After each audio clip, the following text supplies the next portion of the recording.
एक गरीब आदमी बद्दू रात के वक्त वो कहीं बेचारा सुबह से चला था, मदीने पहुंचते उसे रात हो गई। उसने डरते हुए ना खैमा बाहर लगा लिया। जहाँ रात हुई ना, आधी रात हो गई, 1-2 बजे समझ ले पहुंचा मदीने, तो उसने बाहर ने खैमा लगा लिया। बीवी उसकी उम्मीद से थी, बच्चे की विलादत का वक्त करीब आ गया, बीमार हो गई, उसने खैमा लगाया। बीवी अंदर है, हजरत उमर फारूक गश्त पे थे रात को, साथ एक गुलाम था। हजरत उमर फारूक रज़ी अल्लाह ताला अन्हु कहने लगे वो आग जल रही है थोड़ी सी, पता करो कौन है। तो आपका गुलाम पता करने का, तो बद्दू ने डांट दिया, कहने लगे जाओ तुम्हें क्यों बताऊं। हजरत उमर खुद गए, कहने लगे मुसाफिर भाई बता तो सही। कहने लगा जी छोड़े, मैं आपको क्यों बताऊं, मैं कौन हूं, कैसे आया हूं। फरमाया खैमे के अंदर से कराहने की आवाज आती, कोई दर्द से चीख रहा है, बता हमें बात क्या है। कहने लगा जी मैं फलां बस्ती फलां इलाके का एक गरीब हूँ, अमीरुल मोमिनीन उमर फारूक से मिलने आया हूँ और रात हो गई है तो यहाँ खैमा लगाया है, सुबह मैं उनसे मिल के चला जाऊंगा। तो रात को तकलीफ देना पसंद नहीं किया, तो मेरी बीवी उम्मीद से थी, अब बच्चे की विलादत का वक्त करीब है, पास कोई नहीं। हजरत उमर कहने लगे तू ठहर, मैं अभी आया। चेहरे पे नकाब है, उसे बताया नहीं मैं ही अमीरुल मोमिनीन। उमर दौड़े गए, अपनी ज़ौजा से कहने लगे अगर तुझे बहुत बड़ा अजर मिल रहा हो तो हासिल करेगी। क्या करूंगी। तो कहने लगे चल फिर मेरे साथ, बहुत बड़ा अजर है। एक दोस्त के यहाँ विलादत का वक्त है, जरूरत की चीजें साथ ले लो। उस औरत ने थोड़े दाने ले लिए, घी ले लिया। हजरत उमर से कहने लगी लकड़ियां इकट्ठी कर ले। अमीरुल मोमिनीन, काउंसलर की बात नहीं बता रहा आपको, मैं आपको एमपीए की बात नहीं बता रहा, उसकी बात बता रहा हूं जो 22 लाख मुरब्बा मील का हुक्मरान है। उसकी बात बता रहा हूं जिसके बारे में मेरे मुस्तफा करीम सल्लल्लाहु ताला अलैहि वसल्लम ने फरमाया मेरा उमर तो वो है कि 950 साल हजरत जिब्रील भी इसकी शान बयान करे तो अजमत खत्म नहीं होती। इतना बड़ा शख्स। हजरत उमर ने लकड़ियां इकट्ठी की, ईंटों का रोड़े लेके चूल्हा बनाया, पहुंच गए। आपकी ज़ौजा कहने लगी ये थोड़े दाने डालने, घी डालने और एक लकड़ी लेके इसको हिलाएं, तैयार करें। खुद ज़ौजा अंदर चली गई, हजरत उमर बाहर पकाने लगे। वो बद्दू कहता है मैं इस तरह का उनके साथ बिहेव करने लगा जैसे वो किसी चौकीदार के साथ नहीं करता। मैंने समझा ये उमर ने चौकीदार रखे आने जाने वाले मेहमानों का। मैं कभी पानी का प्याला मांगता, कभी कोई बात, उमर दौड़े जाते, कभी पानी लाते। ओ मुसलमानों, ओ मेरे रसूल के गुलामों, यहाँ उस दीन की बात की जा रही है जो दीन हजरत उमर फारूक रज़ी अल्लाह ताला अन्हु ने जिस पर अमल करके दिखाया है, उस दीन की। ये वाला निजाम हमने लाना था, ये हमें बताया गया था कि पाकिस्तान में ये रंग होगा, ऐसा नहीं होगा कि अमीर बीमार हो तो लंदन में इलाज हो, यूरोप में, और गरीब का बच्चा भी पैदा हो तो वो अस्पताल के दरवाजे पे ही पैदा हो जाए।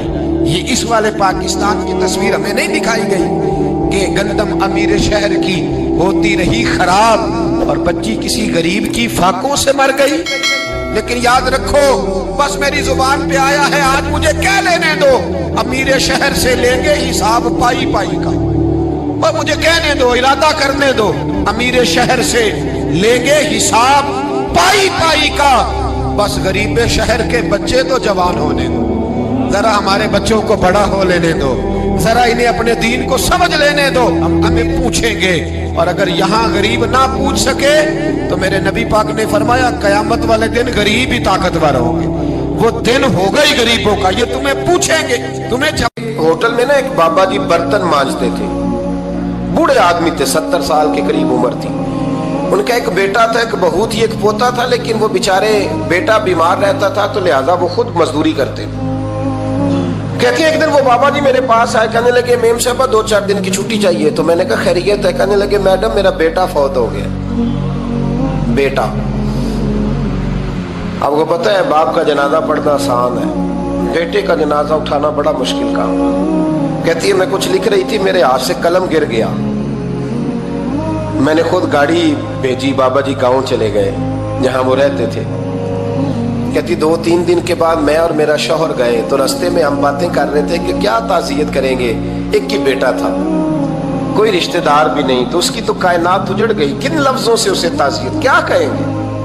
कहते जब हम गए तो वो टूटी हुई चटाई पे बैठा था, कुछ लोग करीब थे, हमने जाके कहा बाबा आप मुसलमान हैं, हम आपको क्या नसीहत करें। ایک ہی بیٹا تھا کہ کس طرح کر کے ہم آپ کو تسلی دیں. تو کہتے ہیں اس نے آنکھیں کھولی, بوڑھی آنکھوں میں ایمان کی روشنی. کہنے لگا بی بی کیا تعزیت کی بات کرتی ہو, میں نے کوئی پیسے جمع کرا کے بیٹا لیا تھا, خدا نے فضل سے دیا تھا, عدل سے لے گیا ہے, میں اپنے رب کے فیصلے میں بڑا راضی ہوں. اللہ اکبر. وہ خاتون کہتی ہے کہ وہ بابا جی سے میں نے کہا کہ چلو آپ 1 مہینے کی چھٹی کر لے. تو کہنے لگا نہیں میڈم میں مسلمان ہوں, مفت کی روٹی نہیں کھاتا, مزدوری کر کے کھاتا ہوں, میں انشاءاللہ 2-3 دن کے بعد کام پہ آ جاؤں گا. کہتے ہیں وہ چند دنوں کے بعد آ گیا. اللہ کی قدرت کے ابھی 2-3 ماہ گزرے تھے, پھر آیا. میڈم چھٹی چاہیے کچھ دنوں کی. میں نے کہا خیریت ہے. کہنے لگے وہ میری بہو بھی ہارٹ اٹیک سے فوت ہو گئی. کہتے اب میں بھی تڑپ گئی ہوں اور عیسائی ہو کہ میری آنکھوں میں آنسو آ گئے. میں نے کہا گھر کا دروازہ بند ہو گیا, اب یہ بیچارہ کیا کرے گا. وہ اپنے شوہر کے غم میں ہارٹ اٹیک سے فوت ہو گئی. کہتے ہم پھر 2-3 دن کے بعد تعزیت کے لیے گئے. پھر ٹوٹی ہوئی چٹائی, بوڑھا نہ اپنی انگلیوں سے زمین پر کچھ بنا رہا ہے. کہتے قریب گئی اور میں نے جا کے کہا بابا اب تو تسلی آپ نے خود ہی کرنی ہے, جو نظام تھا وہ تو ہو گیا. تو کہتے ہیں پھر اس نے آنکھیں کھولی, آسمان کی طرف دیکھا تو کہنے لگا بیٹی کوئی پریشانی نہیں, میرا بیٹا بغیر شادی کے بھی تو فوت ہو ہی سکتا تھا نا, بس میرے مالک نے جب چاہا جیسے چاہ ہوا. میں انشاءاللہ 2-4 دن کے بعد کام پہ آؤں گا. یہ میرا 3-4-5 سال کا پوتا ہے, ابھی اسکول داخل ہوا ہے, میں ساتھ لے آؤں گا. وہاں میرے ساتھ اوپر کوارٹر میں جہاں میں رہتا ہوں یہ بھی رہے گا. کبھی کبھی میں دیکھتی چھت پہ کھڑے ہو کے کہ دادا گھوڑا بنا ہوا ہے اور پوتا سواری کر رہا ہے. وہ سویرے اٹھتا, اس کو سکول چھوڑ کے آتا, شام کو لے کے آتا, پیار کرتا, محبت کرتا. 3ری منزل پر ہم نے کوارٹر دیا ہوا تھا, وہاں دادا پوتا رہتے. اللہ تو بڑا بے نیاز ہے. کہتی ہے اقبال ایک دن نا پوتا اوپر والی منزل پہ کھیل رہا تھا, اس کا پیر پھسلا, وہ گردن کے بل زمین پہ گرا. مجھے خبر ہوئی تو میں دوڑی, ایمبولینس منگائی. خون سے لتھڑے ہوئے اس بچے کو دادے نے اپنی گود میں رکھا. اور جب ہم ہسپتال کی طرف گئے تو ہاسپٹل بعد میں آیا, جناب اسرائیل پہلے آ گئے اور کہتے ہیں وہ گود میں دم توڑ گیا. پھر دادے نے اسے اپنے ہاتھوں سے غسل دیا, پھر اس نے اپنے بوڑھے ہاتھوں سے قبر کھودی اور پھر مٹی ڈال کے کہنے لگا انا للہ و انا الیہ راجعون. جے سونا ہی میرے دکھ وچ راضی, جے سونا ہی میرے دکھ وچ راضی. پھر سکھ نو چلے ڈاواں. کہتے ہیں وہ مٹی ڈالی اس نے, اور جب وہ واپس پلٹا تو میں بازو سے تھام کے ہوٹل قریب لائی اور میں نے اس کے قریب کہا کہ بابا تو ٹوٹ گیا ہے, تو بکھر گیا ہے. تو کہتے ہیں یوں اس نے ہاتھ رکھے اور یوں آنسو چھٹک دیے. کہنے لگا میڈم کیوں میرے اندر کوئی عقیدہ نہیں, میں کوئی لوارث ہوں, میرا کوئی رب نہیں, میں کیوں پریشان رہوں گا, میں تو پکا ہوا پھل ہوں. تھوڑے دن گزرے کہ قبر میں جاؤں گا, اور جب جنت میں جاؤں گا تو اللہ میری بیٹے سے بھی ملاقات کرائے گا, میرے پوتے سے بھی ملاقات کرائے گا, میرا رب ساری ملاقاتیں کرا دے گا. میں اپنے اللہ کی رضا پہ بڑا راضی ہوں. وہ خاتون کہتی ہے میرا اور میرے شوہر کا کلیجہ پھٹنے لگا. میں نے کہا بابا یہ جذبہ کہاں سے ملتا ہے, یہ سکون کہاں سے آتا ہے, یہ کیفیت کیسے ملتی ہے. مجھے کہنے لگا تو نے لینی ہے. میں نے کہا تو کہنے لگا تو بھی گنبد خضرا والے نبی کا کلمہ پڑھ جا, اللہ تجھے سکون عطا کرے. حضرت عمر فاروق رضی اللہ تعالی عنہ. حضرت عمر معمولی شخص نہیں, معمولی آدمی نہیں. کچھ لوگ صدیوں کے بعد پیدا ہوتے ہیں اور کچھ لوگ ایسے ہوتے ہیں جو ایک ہی بار پیدا ہوتے ہیں, ان جیسا دوسرا پیدا ہوتا ہی نہیں, دوسرا ان طرح کا پیدا ہوتا ہی. حضرت عمر رضی اللہ تعالیٰ عنہ جیسی شخصیات پیدا ہی نہیں ہوتی دوبارہ. سارے صحابہ در رسالت مآب پہ خود آئے. یہ وہ عظیم شخص ہے جسے اللہ کے محبوب نے اللہ سے مانگ کے لیا, کہا اے اللہ یہ مجھے دے دے. اللہ سے مانگ کے لیا ہے. اس لیے صوفیاء کہتے ہیں کچھ مرید ہوتے ہیں کچھ مراد ہوتے ہیں. کچھ مرید ہوتے ہیں کچھ مراد ہوتے ہیں. مرید وہ ہوتا ہے جو چل کے آتا ہے آ کے مرید ہوتا ہے. مراد وہ ہوتا ہے جسے کہا جاتا ہے کہ یہ کبھی میرا بن جائے نا, یہ کبھی آ جائے نا, میرا بن جائے, اس کو مراد کہتے ہیں. حضرت عمر مصطفیٰ کریم کی مراد ہیں, حضور کی مراد ہے. اللہم اعز الاسلام بے اسلام عمر ابن خطاب, اے اللہ اسلام کو عزت دے دے, میرے عمر کو کلمہ پڑھنے کی توفیق عطا فرما دے. اور کیسے دعا مانگی؟ او یار حضرت عمر کی تو اس فضیلت کا کوئی جواب نہیں دے سکتا.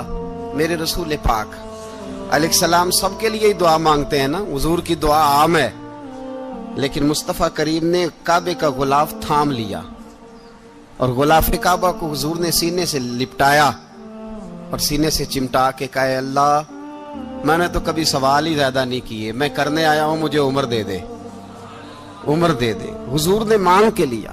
اور پھر جب جس کو حضور مانگے اللہ سے کہ حضرت عمر رضی اللہ تعالیٰ عنہ کا آج یوم شہادت ہے, میرا تو دل کرتا تھا کہ فجر سے باتیں شروع ہوں اور سارا دن ہی عمر کی باتیں ہوتی رہیں, سارا دن جناب عمر کی باتیں, سارا دن. اس لیے کہ ذکر جناب عمر کا ہوگا پر راضی اللہ کے رسول ہوں گے صلی اللہ ہو, تو جاگ کے بیٹھے, خوش ہو کے بیٹھے. ہمارے ہاں منایا ہی نہیں جاتا. بابے اللہ کی تا ساؤن بھادروں اسو کتا تے منڈے جنوری فروری, تو اسلامی سال بھی گیا اور وہ تاریخیں بھی ساری گئیں. یکم محرم امت مسلمہ کے لیے بہت بڑا دن ہے, بہت بڑا دن. یہ شہادت ہے حضرت عمر فاروق کی رضی اللہ تعالی عنہ. یہاں چھوٹی چھوٹی باتوں پہ گورنمنٹ چھٹی کرتی پھرتی ہے, چھوٹی چھوٹی باتوں. الیکشن ہو گیا تو چھٹی, فلاں جگہ پہ تھوڑا سا کسی نے خبر دے دی کہ کوئی پریشانی ہے تو چھٹی, فلاں جگہ یہ ہو گیا تو چھٹی.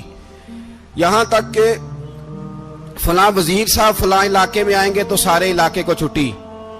اور اب تو اس سے بڑا حال ہونے لگا ہے, اگر جن لوگوں کی سندھ میں حکومت ہے ان کے لیڈر کا دن آیا تو اس دن چھٹی, اور جن کی پنجاب میں حکومت ہے ان کا دن آیا تو چھٹی. ہمارا مطالبہ ہے حکومت پاکستان سے, اگر سر اٹھا کے جینا چاہتے ہو تو یکم محرم کو چھٹی کیا کرو. اگر سر اٹھا کے جینا چاہتے ہو تو یکم محرم کو چھٹی کرو جناب عمر کے دن. اور ملت کے جوانوں کو بتاؤ کہ اگر عزت کی زندگی جینا چاہتے ہو تو اس طرح جیو جس طرح فاروق اعظم جی کے گئے ہیں. عزت اور وقار کی زندگی. جمہوریت حضرت عمر سے سیکھنی پڑے گی, حکومت کرنے کے طریقے حضرت عمر سے. رعایا کو سیکھنا پڑے گا کہ امیر کس طرح بنایا جاتا ہے اور امیر کس طرح کے ہوتے ہیں. یہاں لوگ ہمیں یورپ کی مثالیں دیتے ہیں, لوگ یہاں ہمیں آ کر کے امریکہ کی مثالیں, انہیں کیا پتا حکومت کیا ہوتی ہے. وہ کہتے ہیں جی وہ سائیکل پہ جاتا ہے ان کا حکمران. میں نے کہا وہ سائیکل پہ جاتا ہے؟ میرے عمر فاروق مدینے سے مکے گئے تھے تو پیدل ہی حج کرنے چلے گئے, پیدل ہی. اور جناب عمر فاروق رضی اللہ تعالیٰ عنہ عید کی نماز پڑھانے گئے, عید کی نماز عمر خطبہ عید دینے گئے. اور اس زمانے میں کون سا غریب ہے جو ننگے پاؤں جاتا ہو؟ کون سا غریب ہے جو مسجد ننگے پاؤں جاتا ہو؟ لوگوں نے تو 3 قسم کی چپلیں رکھی ہوئی ہیں. ایک مسجد جانے کی علیحدہ ہے, گھر پہننے کی علیحدہ ہے, شادی بیاہ پہ جانے کی چپل علیحدہ ہے. حضرت عمر فاروق رضی اللہ تعالیٰ عنہ نکلے عید کا خطبہ دینے کے لیے تو بیوی سے کہنے لگے جوتا. اس نے کہا صاحب اتنی دفعہ ٹوٹا ہے اب گانٹھا نہیں جا سکتا, اتنی دفعہ ٹوٹا ہے کہ اب دوبارہ پیمند نہیں لگ سکتے. تو حضرت عمر کہنے لگے چل کوئی حرج نہیں, بغیر جوتے کے ننگے پیر ہی چلتے ہیں, کوئی حرج نہیں. تو کہنے لگے لوگ کیا کہیں گے؟ فرمایا چپ کر. لوگ جس دن عمر نے یہ دیکھ لیا نا لوگ اس کے بارے میں کیا کہتے ہیں, اس دن عمر نہیں رہے گا. تو کہا پھر آپ کا نظریہ کیا ہے؟ فرمایا میرا نظریہ یہ ہے کہ رب رسول میرے بارے میں کیا کہتے ہیں. لوگوں کا کیا ہے؟ لوگ کل کسی کے بارے میں کچھ کہتے ہیں اور پرسوں کچھ کہتے ہیں. میرا نظریہ یہ ہے کہ رب رسول میرے بارے میں ننگے پیر عمر جا رہے ہیں. کون جی؟ میں بڑا ماڑا. اچھا جناب کیا غربت ہے؟ 10 قسم کے جوڑے لٹکے ہوئے ہیں کمرے میں اور پہننے کی فرصت نہیں. سویرے کیا پہننا ہے, شام کیا پہننا ہے, 15 سوٹ کٹھے استری ہو کے लॉन्ड्री वाला भेज रहा है और तू गरीब है, तू बहुत बड़ा गरीब है। इसलिए कि गुर्बत पैसों की वजह से नहीं होती, गुर्बत तो दिल की होती है। तू वाकई बड़ा गरीब है और तू गरीब ही रहेगा। अमीर तो उमर फारूक थे, उमर फारूक थे जो नंगे पांव चले गए ईद की नमाज पढ़ाने, तो रस्ते में जो मिला कहने लगा उमर जूता तो पहन लो। फरमाया तुम्हें उमर का जूता ना पहनने का नक्श तो नजर आया है, कोई अर्ज नहीं। अगर उमर को कभी बताना हुआ तो वो वाला नुक्स बताना जो उमर की सीरत में पैदा हो, किरदार में पैदा हो, वो वाला नुक्स बताना। ये छोड़ो जूते आते जाते रहते, नंगे पांव गए, पांव धोए, नमाज पढ़ाई, लौट आए। ओ भाई यहां तो हमारा बनाव श्रृंगार उतरना, जितनी तवज्जो कपड़ों की तरफ है, इतनी तवज्जो कभी हमारी इल्म की तरफ होती ना, जितना जौक शौक हमारा बनाव श्रृंगार की जानिब है, इतना बनाव श्रृंगार कभी हमारा इखलाकियात की जानिब होता तो मामलात बड़ी हद तक संवरे हुए होते। हजरत सैयदना फारूक आजम रदी अल्लाह तआला अपनी जिंदगी को तरतीब दिया। एक दिन भी खिलाफत नहीं मांगी अल्लाह से। हजरत औफ बिन मालिक अशजई एक सहाबी हैं। हजरत औफ बिन मालिक रदी अल्लाह तआला अन्हु फरमाते हैं कि जनाब अबू बकर सिद्दीक का जमाना था तो मैंने ख्वाब देखा। मैंने ख्वाब में जनाब उमर को देखा और मैंने देखा कि कोई कहने वाला कह रहा है कि उमर वो है कि अल्लाह के रास्ते में कोई इसे जितना मर्जी बुरा भला कहे ये परवाह नहीं करता। किसके रास्ते में? बोले सारे। इसका मतलब है अल्लाह के रास्ते में लोग बुरा भला भी, कुरान मजीद ने कहा वला यखाफून लौमत लाइम, कुछ लोग ऐसे हैं जो बुरा भला कहने वालों की परवाह नहीं करते। आप यकीन करें अगर परवाह शुरू हो जाए ना तो दीन का काम खत्म हो जाए। ना कोई तकरीर करे, ना कोई तदरीस करे, ना कोई पीरी मुरीदी करे, खत्म हो जाए अगर बातों की परवाह हो। लेकिन वो परवाह, हजरत औफ बिन मालिक अशजी कहते हैं मैंने ख्वाब में देखा कि उमर वो है जो किसी की परवाह, और दूसरी बात मैंने ये देखी कि उमर खलीफा बनेगा, और तीसरी बात मैंने ख्वाब में ये देखी कि उमर शहीद भी किया जाएगा, उमर शहीद भी होगा। ये मैंने तीन बातें ख्वाब में देखी। फरमाते हैं मैंने आके ख्वाब हजरत अबू बकर सिद्दीक को सुनाई, वो खलीफा थे। वो कहने लगे ठहर जा, मैं उमर को बुलाता हूं, उसके सामने दोबारा सुनाना, उसके सामने। फरमाते मैंने बुलाया हजरत उमर फारूक को, आके बैठे, ख्वाब शुरू हुआ। का एक बात तो मैंने ये देखी कि आप मलामत करने वाले की परवाह नहीं करते, दूसरा आप खलीफा बनेंगे। जनाब उमर कहने लगे चुप कर, अबू बकर के सामने ही कह रहा है, चुप कर, खलीफा के सामने ही कह रहा है। तो अबू बकर सिद्दीक कहने लगे उमर इसे कहने दो, मुझे लगता है रब की रजा यही है कि मेरे बाद अगर मुस्तफा का मिंबर मिले तो उमर को मिले, इसे कहने दो। यार यहां तो लोग डींगे मारते हैं, यहां तो लोग दावे करते हैं, मेरे सामने फलाने को भी बिठाओ, फलाने को भी बिठाओ, उसको क्या पता, इसको क्या पता, ये तो बड़के मारने का दौर है। हजरत उमर रदी अल्लाह तआला अन्हु को तीसरी बात कही। हजरत औफ बिन मालिक ने कहा आप शहीद किए जाएंगे, मैंने ख्वाब देखी है। नेक लोगों के ख्वाब बड़ी हद तक सच्चे होते हैं। कहा मैंने ख्वाब देखी है। तो हजरत उमर कहने लगे शहीद तो दलेर लोग होते हैं, शहीद तो दलेर, जिसे सारा जमाना दलेर कह रहा है वो अपने बारे में क्या कह रहे हैं? कहते हैं शहीद तो दलेर, मैं तो काहिल सा आदमी हूं, सुस्त आदमी हूं, मैं तो इतना काम ही नहीं करता, तो ये ख्वाब तूने जो ठीक है देखा है ना, फिर से देखना। तो अबू बकर सिद्दीक फरमाने लगे आजिज़ी ना कर, इनकिसारी ना कर, तो जो कह रहा है ठीक कह रहा है, लेकिन मुझे सुन के शुक्र भी हुआ है और अफसोस भी हुआ है। अफसोस इस बात का कि तेरे जैसा बतले अजीम चला जाएगा, और शुक्र इस बात का कि रब तुझे जिंदगी भी एजाज वाली देगा, और शहादत की मौत दे के अल्लाह तुझे मौत भी इज्जत वाली अता फरमाएगा। अल्लाह मौत भी तुझे इज्जत वाली देगा, तुझे काहिलों जैसी मौत अल्लाह। हजरत फारूक आजम रदी अल्लाह, ओ भाई यहां तो इस जमाने का सबसे बड़ा मसला प्रोटोकॉल है। लोगों को पता होता है कामिल पीर है, कामिल मुर्शिद है, लोग नहीं जाते। मैं किसी का मुरीद हो जाऊं, मेरा प्रोटोकॉल किधर गया? पता होता है ये कामिल उस्ताद है, मैं इसके पास बैठूंगा तो मेरी तरबियत करेगा, लेकिन लोग शागिर्द नहीं बनते। मैं किधर गई? ये जो प्रोटोकॉल की मुसीबत है ना, इसने बड़े बड़े लोग जीरो कर दिए, बड़े बड़े लोग। और ये मत समझे कि आपका वजीर आजम प्रोटोकॉल लेता है या आपका सदर प्रोटोकॉल, वुज़ारा, ऐसी कोई बात नहीं। ہم چھوٹے طبقے سے لے کر بڑے سارے پروٹوکول کے قائل ہیں. ہمارا تو داماد بھی کہتا ہے کہ مجھے پوچھا نہیں میں تمہارے گھر کیوں آؤں. ہمارا تو بھائی ہر شخص اعلان کرتا ہے پروٹوکول کا. فلانے نے عزت نہیں دی تو واپس آ جاؤ, فلانے نے سلوٹ نہیں کیا تو واپس آ جاؤ. لوگ جہاں سلوٹ کرنا چاہیے وہاں بھی سلوٹ کرانے کے قائل ہیں. پر حضرت عمر رضی اللہ تعالی, حضرت عمر کی سادگی اور پھر جناب عمر کی عاجزی, جب انسان اپنے اوپر سوار کر لیتا ہے نا, سوار کر لیتا ہے, میں بدکار پرانا خادم کسے در ملی نی ٹوئی, تے واصف یار نے نظر جو کی تھی تے واصف ہی. میں اکثر سوچتا ہوں حضور نے جہاں بھی کہا نا, فرمایا میرے بعد نبی ہوتے تو خطاب کے بیٹے عمر ہوتے. حضور نے فرمایا عمر جس رستے سے جاتا ہے شیطان وہ رستہ بدل جاتا ہے. نبی پاک صلی اللہ علیہ وسلم نے فرمایا میرا عمر وہ ہے کہ اس کی زبان پر حق